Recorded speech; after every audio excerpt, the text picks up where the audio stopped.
우리가 읽지는 않았지만 우리가 금요일날 말씀을 살피고 있는 부분이 뭐냐면 바로 그 윗부분입니다. 하나님의 전신갑주, 군인으로서 무장하는, 영적인 군인으로서 무장하는 것에 관한 말씀을 우리가 살폈습니다. 여러분 읽지는 않았지만 그 위에 그런 말씀이 있어요. 이제 하나님의 전신갑주로 하나님이 입혀주시는 군인으로서, 영적인 군인으로서 우리가 믿음의 삶을 살기 위해 무장을 해야 된다. 그래서 이제 완전 무장을 했지 않습니까? 하나님이 입혀주시는 구원의 투구도 쓰고, 그죠? 의의 흉배도 달고, 진리로 띠를 띠고, 복음에 예배한 것으로 신을 신고, 믿음의 방패도 들었고, 이제 성령과 말씀의 검도 들었습니다. 이제 나가서 싸우면 이길 것 같잖아요, 그죠? 다 그걸 자기가 완전 무장했다고 했을 때 이길 것 같은 생각이 들 겁니다. 그를 마음이 들고 있는 그런 영적인 군사에게 오늘 본문의 말씀을 우리에게 말씀하고 있습니다. 18절을 다시 보시면 이렇게 말해요. 모든 기도와 간구를 하되 항상 성령 안에서 구하고. 자, 모든 기도와 간구를 하되, 이제 나가서 싸우려고 하는데 아직 아니라는 겁니다. 더 해야 될 부분이 있는데 그 부분이 뭐냐면 기도해야 한다는 것입니다. 기도해야 한다는 거예요. 이제 승리할 것 같아요. 이제 하나님의 말씀과 하나님의 검, 하나님이 입혀주신 옷을 입고 이제 나가서 싸우면 승리할 것 같은, 그래서 자신감에 차 있는 그들에게 오늘 하나님의 말씀은 뭐라고 하냐면 아니라는 거예요. 아직 준비가 완전히 된 게 아니라는 겁니다. 기도가 있어야 한다는 겁니다. 그 무장된 것들이 능력으로 발휘되려면, 그 무장된 것들이 제 역할을 하려면 기도가 필요하다는 것입니다. 에이브람 링컨이 이런 이야기를 했습니다. 내게 나무를 벨 시간을 8시간을 준다면 나는 6시간을 도끼날을 가는데 사용할 것이다. 나무 베는 것이 너무 크고 지금 빨리 나무를 베야 돼서 오늘 할 양을 나무 베는 걸 채우기 위해서 나무를 베는 것이 아무리 급하다고 해서 무딘 도끼로 덤비면 그 일을 감당할 수 없다는 것이죠. 여러분, 기도의 중요성을 모르는 분들이 어디 있겠어요? 오늘 이 아침에, 그죠? 그런데 상대적으로 약한 것이 기도 생활이라는 것입니다. 참 이게 아이러니하죠. 기도를 해야 된다는 것을 다 인식하고 있고 기도의 필요성을 느끼고 있는데도 불구하고 상대적으로 약한 것이 기도 생활이라는 거예요. 왜 그렇게 중요한 기도 생활이 이렇게 약화되어 있는가? 지금 당장 나무를 베야 할 일이 눈에 너무나 많이 보이는 겁니다. 그러다 보니까 엎드려 기도하는 30분, 1시간의 시간이 뭐예요? 도끼를 가는 시간이 낭비인 것처럼, 빨리 나무를 베는 것이 먼저인 것처럼 인식되어지는 삶을 우리가 살기 때문이라는 거죠. 마음은 빨리 나무를 베야 되는데 앉아가지고 도끼날을 갈고 있습니다. 빨리 나가서 주의 일을 하고 빨리 나가서 뭔가를 해야 되는데 30분, 1시간 동안 앉아서 쭈그리고 앉아서 그냥 기도해요. 이게 너무나 비효율적으로 느껴질 때가 있다는 거죠. 그러니까 기도 생활을 게을리 하게 된다는 거죠. 여러분, 기도하는 시간은 나무를 자르기 위해서 도끼날을 가는 시간처럼 아주 우리에게 중요하다는 사실을 잊지 말아야 합니다. 여러분, 제가 우리가 이런 얘기를 하잖아요. 기도는 하나님과의 워키토키와 같다, 그죠? 하나님 앞에 우리가 전화를 드리고 하나님 앞에 우리의 사정을 아뢰는, 그죠? 전화기와 같다, 워키토키와 같다, 뭐 이런 얘기를 하잖아요. 여러분, 군대에 가면 그 본부와, 그죠? 적진에 나가 있는 부대와 소대라든지 그런 부대가 연결되는 통신이 너무나 중요하잖아요. 그죠? 통신이 너무나 중요하잖아요. 제가 얼마나 그 통신의 중요성을 깨달은 게 있는데요. 내셔널 지오그래픽에서 다큐멘터리를 본 적이 있어요. 비행 중이던 여객기의 지붕이 몇 조각이 날아갔어요. 그러니까 이제 아주 응급 상황이 된 거예요. 그래서 비행기가 착륙을 하는데 이제 무사히 착륙을 했는데 그 과정을 보면요, 그 지오그래픽, 그 내셔널 지오그래픽에서 그 과정을 보여주는데 관제탑과 처음에 통신이 안 되는 거예요. 조종사가 이제 응급 상황이 생겨서, 관제탑은 모르지 않습니까? 이 상황을. 다시 이제 돌아가서 비행기가 다시 착륙을 했는데 모르니까 관제탑에게 통신을 하는데 통신이 안 되는 거예요. 이제 가까스로 통신을 통해서 이제 우리가 불시착하려고 한다는 것을 알리자마자 통신이 딱 끊겼어요. 그러니까 아무리 통신을 해도 통신이 안 되는 겁니다. 이제 불시착을 해야 돼요. 랜딩 기어 스위치를, 그 바퀴가 나오도록 랜딩 기어 스위치를 눌렀는데, 랜딩 기어 스위치가 말을 안 듣는 거예요. 굉장히 위급한 상황이죠. 결국 랜딩 기어 없이 이제 조종사가 착륙을 해야 되는 것으로 준비를 하고 착륙을 하는데 가까스로 소방서 사람하고 연결이 된 거예요. 전화기로 연결이 돼가지고 랜딩 기어가 스위치가 고장나서 안 내려온 것처럼 사실은 랜딩 기어가 내려와 있다는 것을 알게 돼요. 그래서 이제 조종사가 자신감을 가지고 무사히 이렇게 착륙하게 되는 그런 장면을 보았습니다. 여러분 보세요. 만약에 통신이 되지 않아가지고 랜딩 기어가 내려오지 않았다고 생각할 때 착륙할 거하고 랜딩 기어가 내려왔다는 걸 알고 착륙하는 건 어때요? 하늘과 땅 차이, 죽음과 삶의 차이죠. 그렇지 않습니까, 여러분? 전시 상황이라면 어떨까요? 더하겠죠, 그죠? 전방에 투입된 부대와 작전을 지휘하는 본부를 연결하는 통신이 만약에 고장났다는 것은 바로 죽음을 의미하잖아요, 그죠? 그 하나님과 연결하는 우리가 영적인 싸움을 싸우는데 영적인 전쟁의 싸움을 싸우면서 아무리 하나님의 전신갑주를 입었다 할지라도 우리가 하나님과 연결되어 있지 아니하면 기도로 연결되어 있지 않으면 우리는 백전백패할 수밖에 없다는 것입니다. 그렇다면 기도가 무엇인가? 기도는 하나님과 하늘의 본부와 연결하는 통신과 같은 거죠. 그러니까 기도가 너무나 우리에게 필요하다는 거죠. 여러분, 우리가 하나님의 말씀을 열심히 배우고 열심히 훈련하면 성경의 지식이 많아집니다. 많아집니다. 그럼 보세요. 하나님의 말씀을 많이 알고 있으면 어떻게 돼요? 담대해야 되잖아요. 확신이 있어야 되고 뭔가 조금 가다가 안 되어도 뭔가 분명히 하나님의 뜻이 있을 거라고 믿고 말씀을 붙들고 사는 사람에게는 확신이 있지 않겠어요? 그런데 여러분, 왜 그런 확신이 없어지고 왜 삶이 불안해지는 거예요? 대부분의 이유가 어디에 있냐면 기도하지 않기 때문에 그렇습니다. 하나님의 말씀을 그렇게 공부했는데도 우리가 주일날 말씀을 듣고 또 성경을 읽고 또 때로는 우리가 생명의 삶이라든지 성경 공부를 통해 성경을 공부하고 목장에서 성경을 공부하고 얼마나 말씀을 많이 듣고 아닙니까? 그죠? 그리고 인터넷에 올라가면 그저 유명한 분들의 설교를 들으면서 많은 말씀을 듣는데도 불구하고 우리가 확신이 없고 늘 불안하고 염려하는 삶을 사는 이유가 뭐냐면 기도하지 않기 때문에. 이게 제 말이 아니라요. 예수님께서 뭐라고 말씀하셨냐면 누가복음 18장에 보면 항상 기도하고 낙심치 말아야 할 것을 비유로 말씀하셨다고 그랬어요. 항상 기도하고 낙심치 말아야 돼. 그러니까 뭐예요? 낙심하는 이유를 예수님은 어디에서 푼 거예요? 그 근본 원인이 뭐라는 거예요? 기도하지 않기 때문에 낙심한다는 거예요.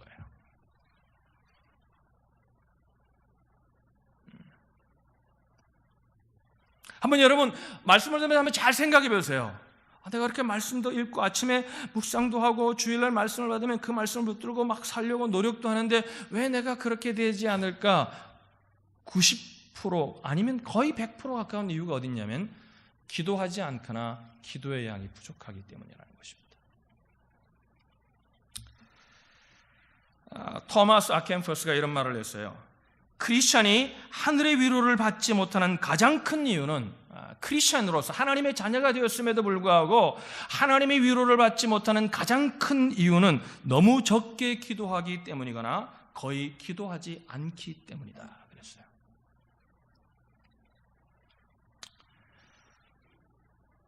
저도 목회하면서 그런 것을 많이 경험해요. 설교 준비를 열심히 합니다. 열심히 해서 주석도 참고하고 원문도 보고 참고해서 설교 준비를 쫙 해요. 해요?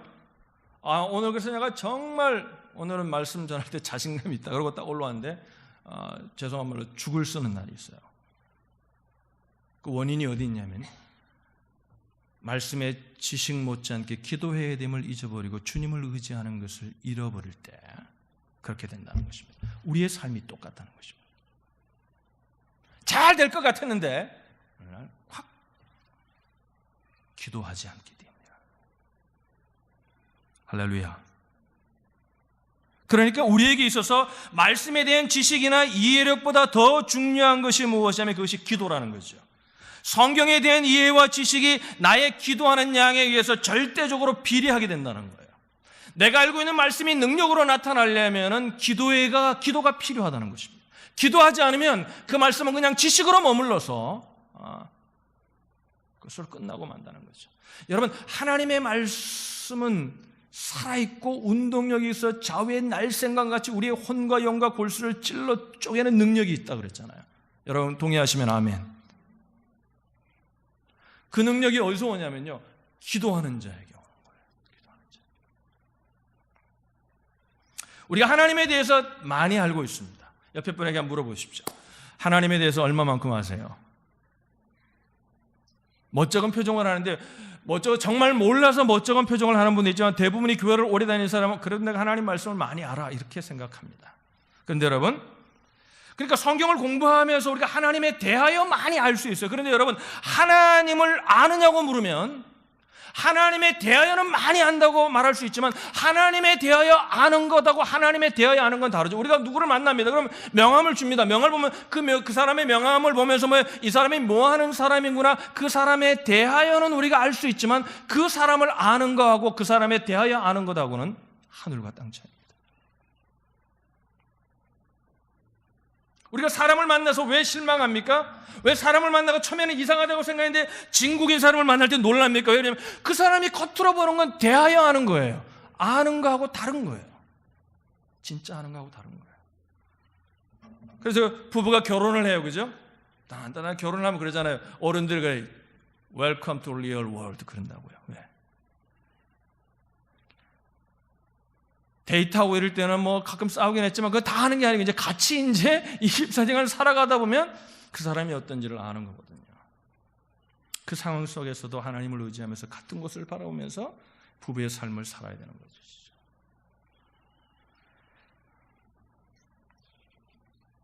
하나님은 성경에 보면 사귐이 가능한 분이라고 말씀하세요. 그리고 하나님은 우리와 사귀기 우리와 교제하기를 원하시는 분이라는 겁니다. 하나님은 친해질 수 있는 분이세요. 할렐루야. 하나님은 그냥 저 하늘에 계셔가지고 그리고 막 세상을 다 어마어마한 분이시지만 그 하나님은 또 어떤 분이시냐면 나 같은 연약한 인생과 함께 하시면서 친해지길 원하시는 분이라는 거예요.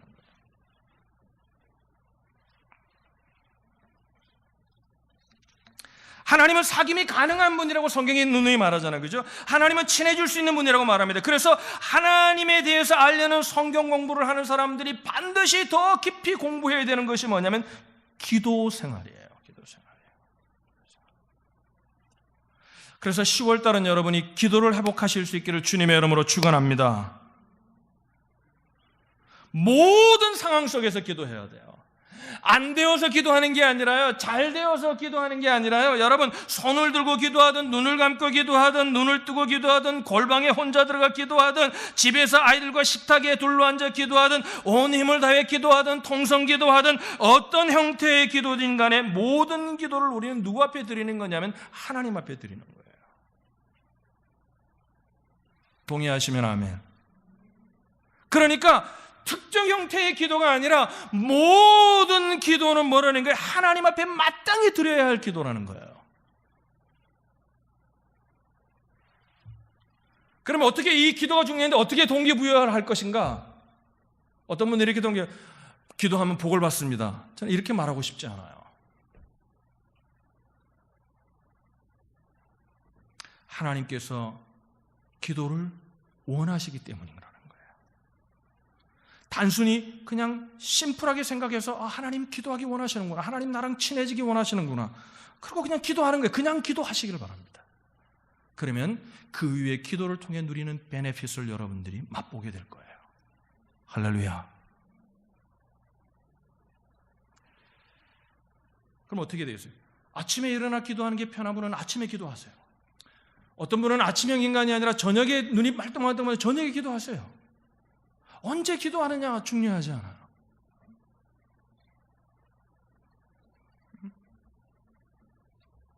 골방에서 시간을 정하러 기도하시거나 아니면 잠자기 전에 기도하는 게 좋으면 그냥 그렇게 해서 하나님 기도하겠습니다. 내가 기도할게. 그냥 기도하는 거예요. 심플리 그냥 오베이해 보는 거예요. 기도해 보는 거예요.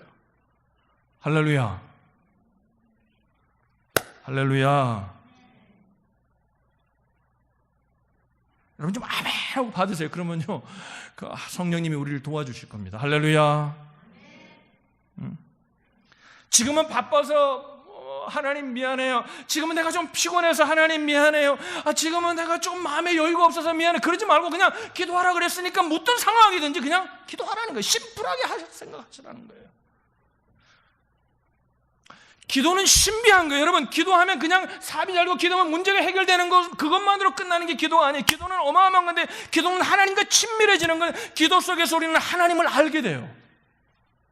그래서 말씀을 읽었다 알았던 그 말씀이 무슨 의미인지를 정확하게 이해할 수 있는 능력이 생겨요. 경험할 수 있는 능력이 생겨요. 그래서 하나님에 대하여 알았던 자가 하나님을 알게 되는 역사가 일어나는 겁니다.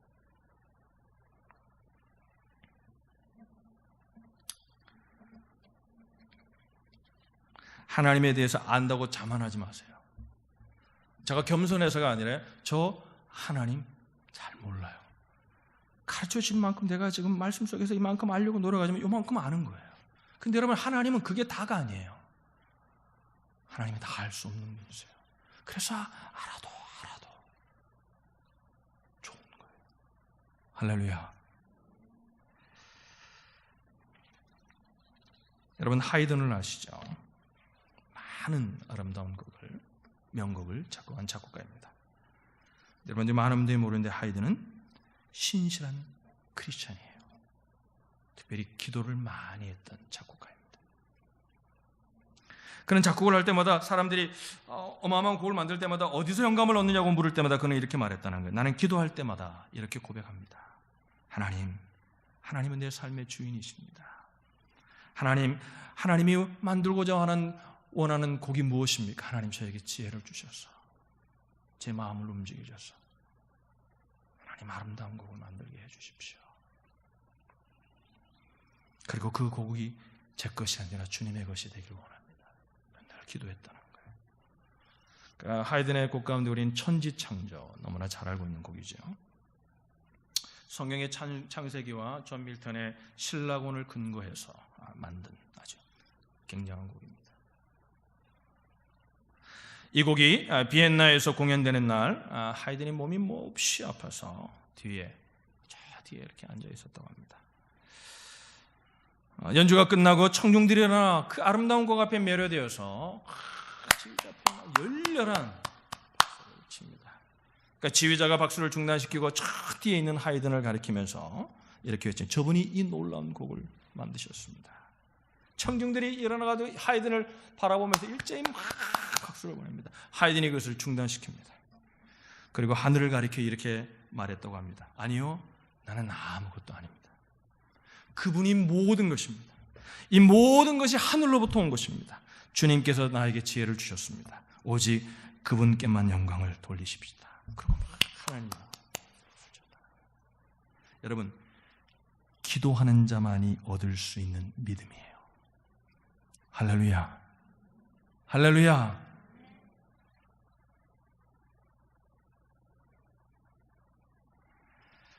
전신갑주로 무장했다고 여러분 안심하지 마세요. 하나님에 대해 안다고 자만하지도 마세요. 그래서 진짜 믿음 있고 진짜 하나님을 아는 자는요, 말이 없어요, 별로.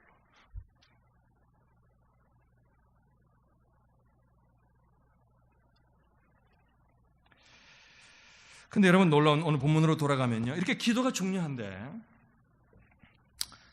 그 기도에 밑도 끝도 없이 말 하나를 더 붙여요. 자, 18절 다시 볼까요? 자, 우리 같이 한번 읽읍시다. 시작. 모든 기도와 간구를 하되 항상 이게 어려운 거예요. 항상 성령 안에서, 따라합시다. 성령 안에서 기도하라. 자, 우리 옆에 분에게 물으세요. 성령 안에서 기도하는 건 무엇입니까? 물어보세요.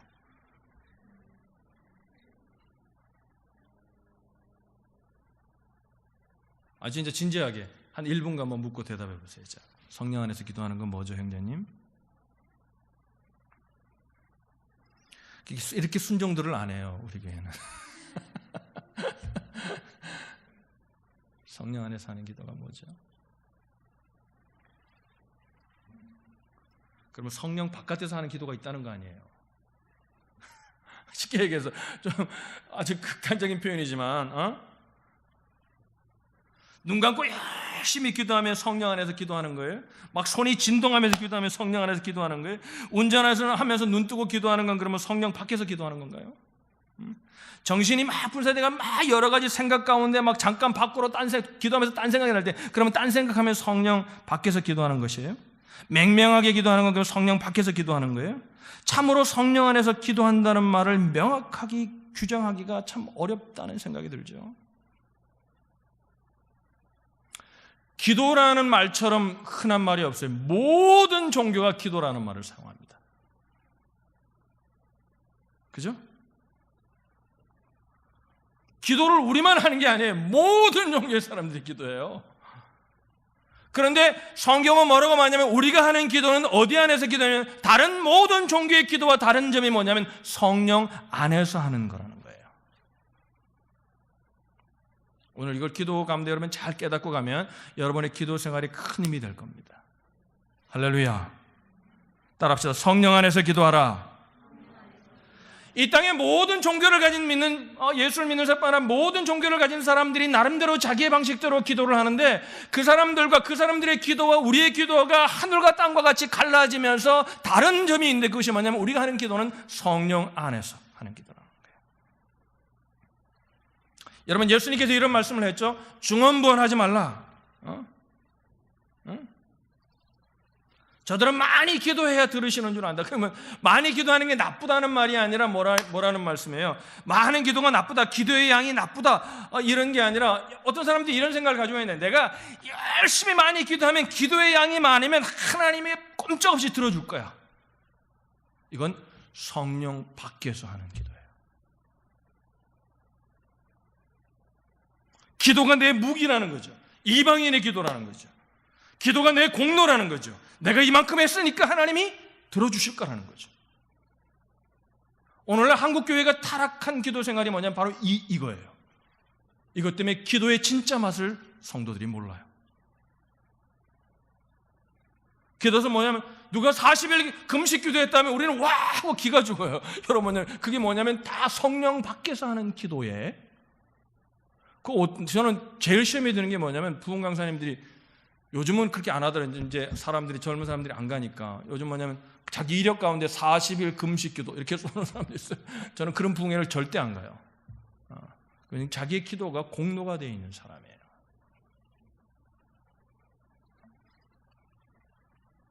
기도가 자기의 업적이 되고 자기의 계급이 된다는 거죠. 기도하지 말라는 말씀이 아니에요. 여러분 오해하지 마세요. 성령 안에서 기도하는 사람은요 오히려 더 겸손해집니다. 할렐루야. 자기 기도를 말하지 않아요. 정말 말씀에 사로잡힌 사람은 내가 이만큼 말씀을 많이 보는데 내가 이렇게 설교를 듣는데 이렇게 말하지 않아요. 그죠? 기도를 하지 않는 사람들의 대부분의 변명이 뭐냐면 바빠서 못한다는 거예요. 옆에 분에게 한번 정말 정식으로 물어보세요. 정말 정색을 하고 얼마나 바쁘세요?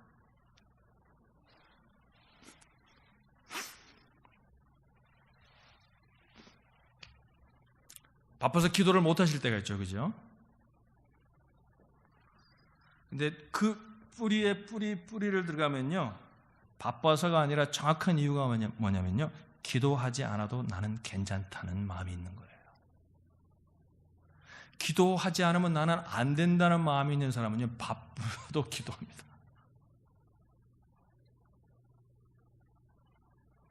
오늘 아침에 전곡을 찔러서 죄송해요. 가슴 아프세요? 좀 가슴 아프라고 제가 드리는 말씀이에요. 좀 아파하세요. 기도하지 않는 이유는 내가 바빠서도 아니고 내가 게을러서도 아니에요. 내가 천성이 게을러서도 아니에요. 기도하지 않아도 하나님의 도움이 없어도 내 스스로 나는 괜찮다는 마음이 내 뿌리 속에 있기 때문이에요.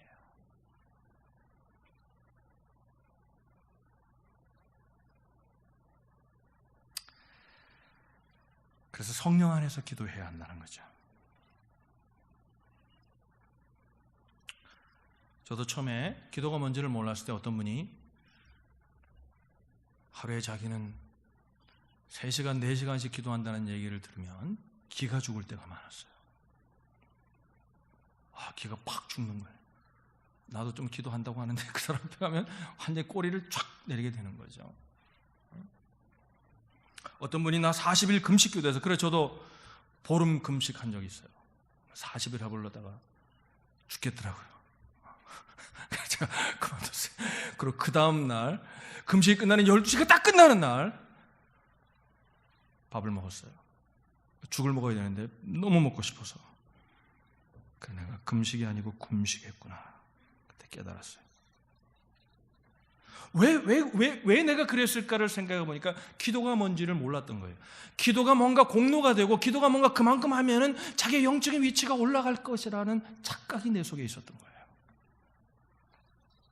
성령 안에서 성경에 성령으로 하는 구절이 나올 때마다 우리 교인들은 제가 가르쳐야 되는데 기억해, 거기에다가 뭐라고 표현하면 돼요? 성령 안에서 성령으로 그럴 때 거기에다가, 그러면 우리가 잘 모르니까 그 의미를, 정말 성경이 말하는 의미를 분명히 이해하려면요, 성령 안에서 성령으로 할 때 뭐라고 대체하면 된다 그랬죠?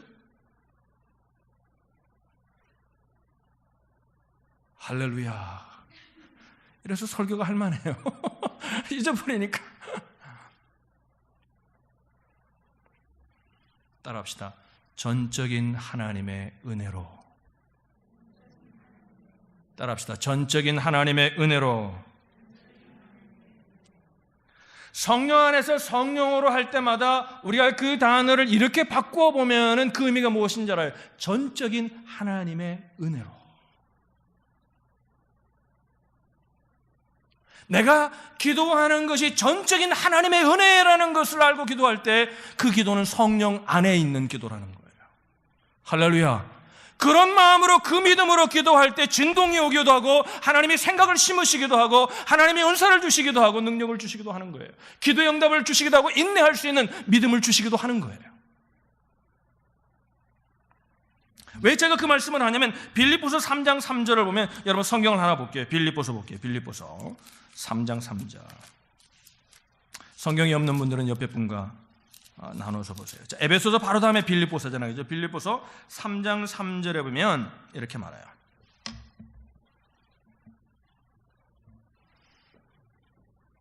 다 같이. 이거를 현대교회가 잘못해가 성령을 하면 으쌰 그거 막 기도만 해가지고 뭔가 자기 자신감이 충만해가 이렇게 하는 게 성령 안에서 봉사하는 거라고 착각을 해요, 사람들이. 그거 아니에요. 자, 3절 보세요. 바울이 이렇게 말합니다. 같이 읽어가요. 시작. 하나님의 성령으로 봉사하며 그리스도 예수로 자랑하고 육체를 신뢰하지 않은 우리가 곧 할례바라. 성령으로 하나님 앞에 봉사하는데 뭐예요? 하나님의 전적인 은혜, 전적인 하나님의 은혜임을 기억하고 봉사하라는 거예요. 그런데 뭐예요? 그 반대가 뭐냐면 육체를 신뢰하는 거라는 거예요. 빌립보서의 말씀. 내 업적, 내 자랑. 이 말씀을 보면 분명하잖아요. 성령으로라는 말은 뭐 육체를 신뢰하지 않는다는 거예요. 여러분, 우리가 어떻게 구원받았습니까? 너희가 그 은혜로 인하여, 하나님의 은혜로 인하여 구원을 받았다는 거예요. 할렐루야. 성경은 내 공로와 내 업적을 말한 적이 없어요. 성령은 모든 것이 전적인 하나님의 은혜로 된다는 거예요. 오늘 이 예배도 우리가 주님이 받으시는 예배가 어떻게 됩니까? 하나님의 은혜로 되는 겁니다. 할렐루야. 우리가 찬양단이 찬양을 열심히 준비하고 목사가 설교를 열심히 준비했기 때문에 되는 것이 아니라 하나님의 은혜로 된다는 거예요. 그래서 뭐예요? 우리가 조금 준비를 하다가 덜 되어도 뭐예요? 조금 연약해도 뭐예요? 하나님의 은혜를 기억하고 하면 하나님이 이걸 받으세요. 근데 아무리 우리가 완벽하게 준비했다고 생각하는데도 불구하고 하나님의 은혜를 기억하자고 않고 드리는 예배는, 그 예배는 하나님이 받으시는 예배가 될 수가 없어요.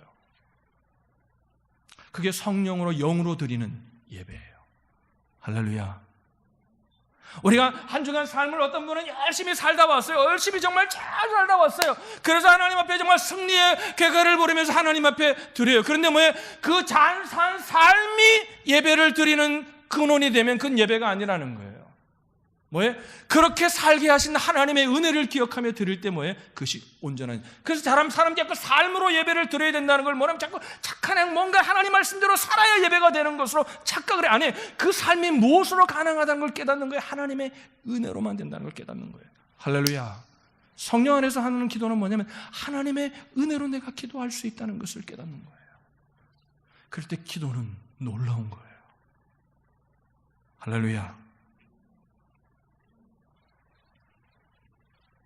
성령 밖에서 그러면 기도하면 무엇이 나타납니까? 자기 육체가 나타나는 거예요. 자기가 드러나는 거예요.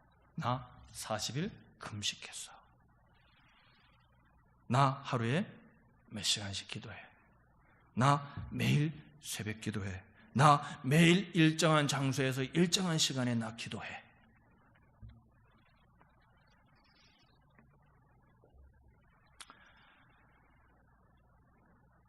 기도로 서로의 우열을 가리는 성령 밖의 기도를 우리가 멈출 수 있기를 주님의 이름으로 축원합니다. 축원합니다. 할렐루야. 할렐루야. 여러분, 불교를 믿는 사람이 일천범죄하는 거 보신 적 있으세요? 저는 어릴 때 예수를 안 믿어가지고 저희 할머님이 저를 데리고 부처님 오신 날 되면 등을 달아가지고 거기다 이제 네 등 달았다고 저를 데리고 가셨어요. 가끔 절에 가셨어요. 절에 저를 데리고 갔는데 그때 갔을 때 제가 본 모습이 뭐냐면 절을 하는 사람을 봤어요. 어릴 때 굉장히 충격이었어요. 그러니까 제가 좀 영적으로 관심이 있었던 것 같아요. 어릴 때 그분의 기도하는 거를 할머니가 이제 다른 분들하고 보살님들하고 막 얘기들 하고, 보살님들이 많잖아요, 그죠?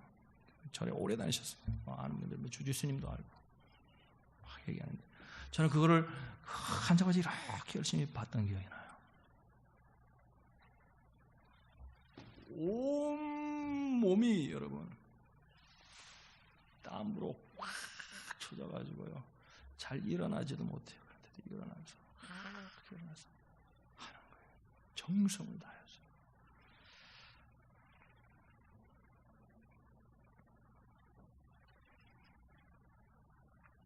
우리도 기도를 이렇게 생각하는 거예요.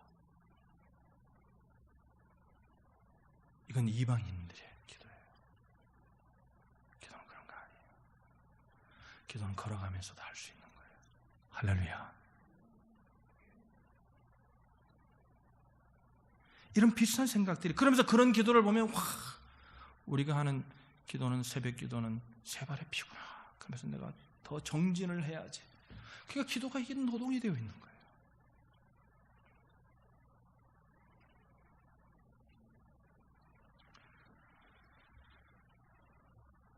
알렉산드리아의 교부였던 클레멘트는 기도에 대해서 이렇게 말했습니다. 기도는 하나님과 친구 관계를 유지하는 것이다. 기도는 하나님과 친구 관계를 유지하는 것이다.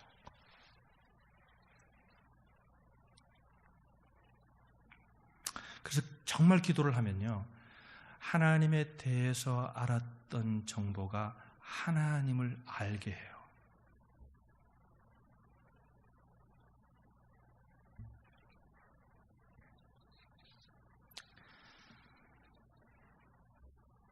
다시 말씀드릴게요. 말씀을 정리할게요. 성경에는 인간의 노력과 수고로 무엇이 된다고 말씀한 구절이 없습니다. 우리의 구원도 하나님의 은혜였고요, 우리가 구원받은 자로서 살아가는 삶도 하나님의 은혜로 가능해요. 퍼포먼스가 아니에요. 할렐루야. 그래서 기도할 수 있는 게 은혜고요, 하나님이 나를 써주시는 게 은혜고요, 모든 게 하나님의 은혜예요. 이걸 할 때 우리가 하나님 앞에 온전한 기도의 삶이 가능하다는 것이죠. 오늘 말씀을 정리하면 이겁니다. 오직 하나님의 은혜로만 가능한 것이 기도이고, 그것이 성령 안에서 하는 기도라는 거예요. 할렐루야. 펄쩍펄쩍 뛰는 게 성령 안에서가 아니에요.